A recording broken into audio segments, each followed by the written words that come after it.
Hi guys, I just wanted to show you the progress we're making on the new shed. That's the old shed, the old turf shed, which we've cleared out. It's going to be the new workshop. So I've been processing the timber off of the roof. All the tin was rotten. We've taken all the beams down.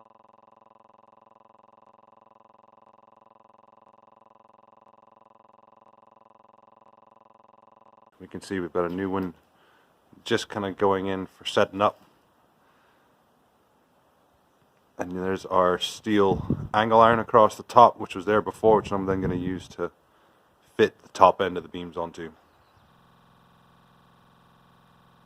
So as you can see up the top end, I'm just lining out the angle of the wall against the gradient of the roof, and then I'm going to saw that into the next beam that's going to set down on top of the angle iron. So there's a little notch at the right angle, and it should just sit nicely on top of that angle iron. And go through that and go sharpen the saw.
I'm a farmer.